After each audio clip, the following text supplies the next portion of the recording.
जानते हैं टाइटैनिक कितने में बना था? उस वक्त की इंजीनियरिंग मार्वल कहा जाता था इसे। ब्यूटीफुल था ये बड़ा सा शिप। कहा जाता था कि ये डूब ही नहीं सकता, लेकिन 5 दिनों में इसे बनाने वालों का घमंड चूर हो गया था और 5 दिनों के अंदर टाइटैनिक शिप डूब गया था।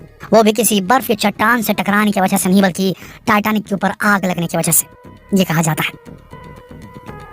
जानते हैं क्या कीमत थी टाइटैनिक की जब इसे बनाया गया था तब? 1.5 मिलियन स्टर्लिंग पाउंड। भारतीय रुपए में कन्वर्ट करें तो 15,65,22,600 रुपए। जी हाँ, लेकिन उस वक्त का 1.5 मिलियन पाउंड आज का 2023 का 1912 का 1.5 मिलियन स्टर्लिंग पाउंड आज का 170 मिलियन पाउंड के बराबर होगा दोस्तों।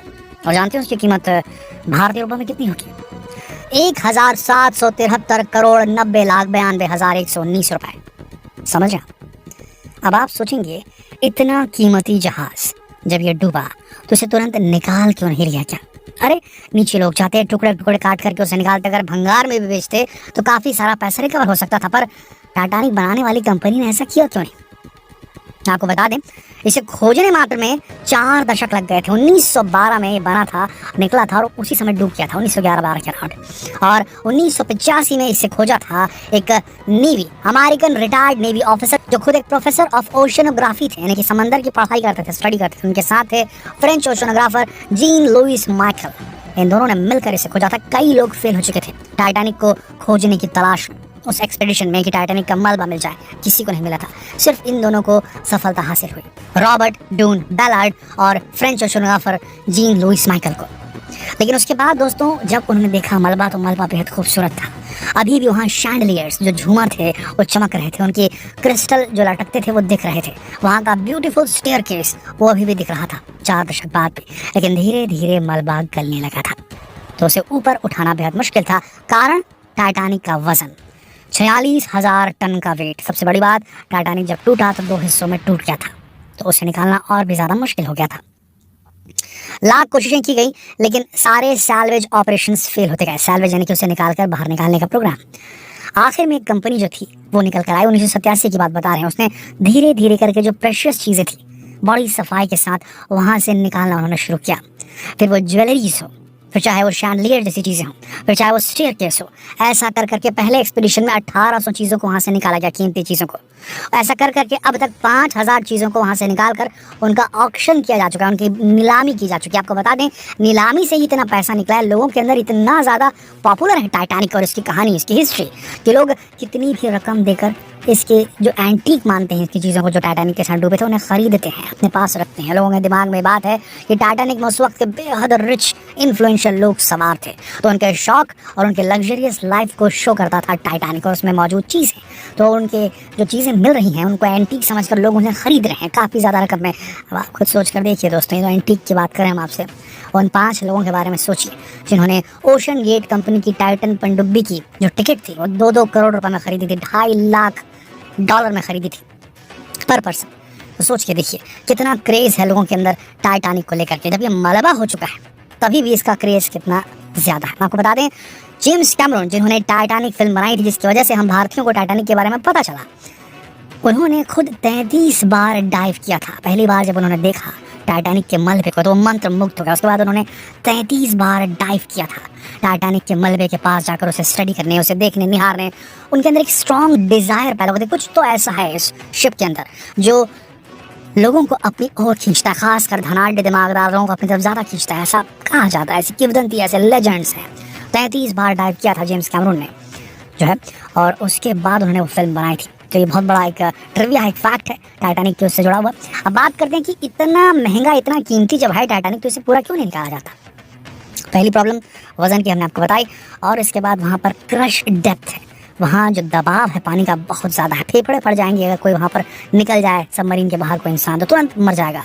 उसकी जो बॉडी उसको खोजना मुश्किल हो जाएगा, जैसे कि अभी उन 5 अरबपतियों के साथ हुआ है। क्योंकि वहाँ पर जब इम्प्लोजन हुआ टाइटन पनडुब्बी का, तो उसके बाद टाइटन पनडुब्बी के सिर्फ अवशेष मिल रहे हैं और कुछ नहीं, क्योंकि नीचे पानी की सतह के ऊपर, समंदर की सतह के ऊपर लहरें जो चलती हैं, आपने देखी ना कितनी गति में चलती है, उनसे कहीं ज़्यादा स्ट्रॉन्ग लहरें होती हैं जो समंदर के नीचे बहती है। आपको बता दें, समंदर के ऊपर कहा जाता है वो बड़ी बड़ी चीज़ों को एक कंटिनेंट से दूसरे कंटिनेंट तक बहा कर ले जाती हैं समंदर की लहरें, कहा जाता है कि नहीं कहा जाता है। लेकिन समंदर के नीचे जब पानी का दबाव, वाटर कॉलम का दबाव बहुत तेज़ होता है, तो बड़ी बड़ी शिप्स, विकराल चीज़ों को, चट्टानों को, पत्थरों को बहुत दूर दूर तक के मोबालाइज करने की उनके अंदर एबिलिटी हो जाती है। ऐसी स्थिति में टाइटन की जो परखच्चे उड़े, जो उसका इम्प्लोजन हुआ, उसके बाद उसे खोजना बेहद मुश्किल है। कहाँ मिलेगा कुछ नहीं कहा जा सकता दोस्तों को, ऐसी स्थिति है। तो इतना खतरनाक वहाँ एनवायरनमेंट है।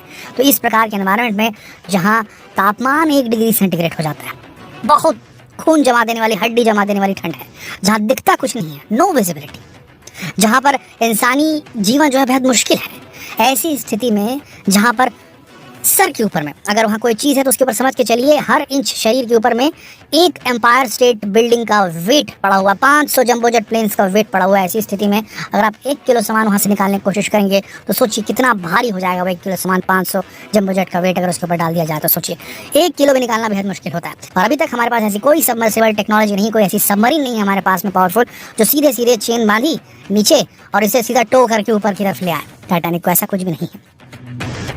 पर ऐसा नहीं दोस्तों कि टाइटैनिक के मलबे को बाहर निकालने के पीछे कवायद नहीं की गई। जैसे कि हमने आपको बताया कि कुछ 5 छोटी छोटी चीज़ों को वहाँ से निकाल कर लाया गया है टाइटैनिक के मलबे से किसी तरीके से। अब चूंकि जो मलबा गल रहा है तो वहाँ स्कूबा डाइविंग तो की नहीं जा सकती, प्रेशर बहुत ज़्यादा होता है। तो जो होता है रोबोटिक आर्म वाली सबमर्सिबल से ही होता है, तो उनको उठाना निकालना वो इसलिए खतरनाक हो जाता है क्योंकि ऊपर की चीज़ें गल रही हैं। वो गिर गई अगर पनडुब्बी के ऊपर में तो पनडुब्बी दब सकती है, फिर वहाँ से निकलना बेहद मुश्किल हो जाएगा। हम सब जानते हैं कि पनडुब्बियों के अंदर एक लिमिटेड अमाउंट में ऑक्सीजन रहती है, कंटिन्यूस सप्लाई नहीं मिलती है सबमर्सिबल को। तो ऐसी स्थिति में सबमर्सिबल का दब जाना टाइटैनिक के मलबे में, अगर वो अंदर जाकर के उसे निकालने की कुछ कोशिश करेगी उसकी कंपार्टमेंट्स में, तो दब जाना मतलब सीधा मौत है। इसीलिए बहुत खतरनाक होता है। लेकिन ऐसा नहीं कि इसे निकालने की कोशिशें कभी नहीं की गई। पहली जो ट्रायल मारी गई थी वो ये थी कि पिंग पोंग बॉल भरी जाए पूरे टाइटैनिक के मलबे में। पिंग पोंग बॉल क्या होती है, हल्की होती है, वो पूरे टाइटैनिक को हल्का कर देंगे ऐसा सोचा गया। लेकिन फिर उसका पता चला कि पिंग पोंग बॉल भैया उस डेप्थ में आप लेके जाओगे तो जो वेट है पानी का ऊपर 3.8 किलोमीटर का जो वेट है पानी का, 3.8 किलोमीटर की गहराई पर ऊपर की तरफ जितना वेट है पानी का वो तो फाड़ देगी पिंग पोंग बॉल को। तो पिंग पोंग बॉल वाला प्लान तो फेल हो गया। फिर उसके बाद प्लान बनाया गया कि क्यों ना हीलियम गैस बलून्स का इस्तेमाल किया जाए, बलून्स को लेकर जाया जाए नीचे, फिर उसके बाद अंदर ही अंदर वहीं समंदर की गहराई में उसमें हीलियम गैस भरी जाए भारी मात्रा में। और फिर वो हीलियम गैस जो है जो गुब्बारों के अंदर भरी रहेगी वो बायोन्सी क्रिएट करेगी और जो मलबे के टुकड़े हैं उनको सीधा ऊपर की तरफ लेकर आना शुरू कर देगी। लेकिन ये भी बहुत मुश्किल था क्योंकि हीलियम गैस बहुत ज़्यादा मात्रा में ज़रूरत थी जिसकी। वहाँ पर हीलियम गैस को कितनी ज़्यादा मात्रा में अंदर एकदम हाई प्रेशराइज्ड इलाके में जहाँ पर बहुत ज़्यादा वेट है पानी का, बहुत घनत्व है पानी का, वहाँ ले जाना ब्लास्ट हो सकता था, बहुत कुछ हो सकता था, इसलिए वो पॉसिबल नहीं था। तो ये भी प्लान फेल हो गया। तीसरा प्लान आइडिया जो था वो आया जॉन पियरे के दिमाग में। अब जॉन पियरे ने बोला एक काम करते हैं, पानी जो है वो ज़्यादा भारी होता है पर बर्फ़ जो है वो उसके ऊपर तैर सकती है, बर्फ़ का घनत्व कम होता है पानी से, ये उनका कहना था। तो बर्फ़ जो है वो तैर सकती है पानी पे, तो एक काम करते हैं लिक्विड नाइट्रोजन, तो हम सब जानते हैं लिक्विड नाइट्रोजन जो है वो किसी भी चीज़ को जमाने के लिए काफ़ी है। लिक्विड नाइट्रोजन अगर टाइटैनिक के पूरे मलबे के ऊपर उंडेल दिया जाए तो बर्फ़ में तब्दील हो जाएगा। ऑलरेडी वहाँ पर 1 डिग्री सेंटीग्रेड तापमान रहता ही है, 0 डिग्री पहुँचने में ज़्यादा टाइम नहीं लगेगा। जब वो बर्फ़ के में तब्दील हो जाएगा तो वो तैरने लगेगा, और तैरने लगेगा तो वो ऊपर की तरफ आ सकता है। ये एक ऐसा हाइपोथेटिक एक प्लान बनाया गया, एक आइडिया आया जॉन पियरे के दिमाग में। लेकिन फिर उसके बाद जब कैलकुलेशन किया गया तो total 0.5 million ton liquid nitrogen की ज़रूरत पड़ती, तब जाकर पूरा का पूरा टाइटैनिक या उसके जो इंपॉर्टेंट पार्ट है उन्हें ऊपर लाया जा सकता था। उसके बाद एक बड़ी ship making company I seen के अंदर और उसने बताया एक काम करते हैं, सबसे पहले नीचे उतरते हैं और टाइटैनिक के जो जितना भी इलाका है उसको ऑटोमेटाइज ROV से, रिमोट ऑपरेटेड व्हीकल से हम क्या करेंगे, जितना भी उसमें जंग लगा हुआ है वो सब चीज़ साफ़ करते हैं और उसके बाद साफ करने के बाद अलग अलग पार्ट में उसको कट करते, फिर चेन से बांधते, फिर बाहर निकालते हैं। तो ये आइडिया सबसे सही था, बट इसमें दिक्कत ये थी कि पूरा मलबा निकालने में 100 साल का वक्त लग जाता और काफ़ी महंगा प्रोसेस होता। तो इतनी ज़्यादा इन्वेस्टमेंट करेगा तो करेगा क्यों कोई टाइटैनिक के मलबे के लिए इतनी ज़्यादा इन्वेस्टमेंट करेगा? सिर्फ एक ही कारण हो सकता है कि टाइटैनिक के मलबे की बहुत ऊँची ऊँची बोलियाँ लगें और लोग एक एक चीज़ को, एक टुकड़े को उसके करोड़ों करोड़ रुपए में खरीदे, तभी ऐसा हो सकता है। पर ये सारी चीज़ें क्योंकि सब अजम्पशंस में थी, कुछ भी कंफर्म नहीं था, तो चूंकि 100 साल लग सकते थे, बहुत ज़्यादा पैसा लगता है, इसीलिए इस प्लान को भी छोड़ दिया गया। एक और कारण था इस प्लान को स्किप करने का, क्योंकि ये सबसे बेहतरीन प्लान था, ये सबसे प्रैक्टिकल प्लान था, इसको किया जा सकता था, मलबे को बाहर निकाला जा सकता था इस तरीके से। लेकिन यहाँ समस्या ये थी कि भैया इतना सारा आप जो जंग रिमूव करने का काम करते, आप जो रस्ट रिमूव करने का काम करते, उसको कटिंग करने का काम करते, इसमें काफ़ी सारी इलेक्ट्रिसिटी लगती, बिजली लगती, और बिजली जो है वो कितनी लगती, 20 मिलियन किलोवाट इलेक्ट्रिसिटी लगती। तो इतनी सारी इलेक्ट्रिसिटी को 3.5 किलोमीटर से ज़्यादा 3.8 किलोमीटर के नीचे तारों के माध्यम से भेजना और कोई गलती नहीं होना, ये नहीं कहा जा सकता। गलती हो सकती थी, बहुत बड़ी दुर्घटना हो सकती थी। तो ये भी एक कारण था जिसकी वजह से इस प्लान को भी हटा दिया गया लिस्ट से। तो कुल मिलाकर अब ये कहा जा रहा है कि भैया मलबा निकालना बेहद मुश्किल है। अब सिर्फ 20 से 30 साल बचे हैं टाइटैनिक के मलबे के पास, क्योंकि जो बैक्टीरियाज हैं वो टाइटैनिक के मलबे को बहुत तेज़ी से खा रहे हैं। रिसर्चर्स की बात माने तो पर डे 180 किलोग्राम टाइटैनिक का मलबा बैक्टीरिया खाने लगे। तो 20 से 30 साल के अंदर जो है ये टाइटैनिक का मलबा पूरी तरीके से घुल जाएगा, गल जाएगा और इसका कोई अस्तित्व नहीं बचेगा। तो कुल मिलाकर हम कहें कि आज तक क्यों नहीं निकाला गया, 111 साल बाद भी इस टाइटैनिक के मलबे को क्यों नहीं निकाला गया, तो यही उनके कारण थे, इसी वजह से नहीं निकाला गया।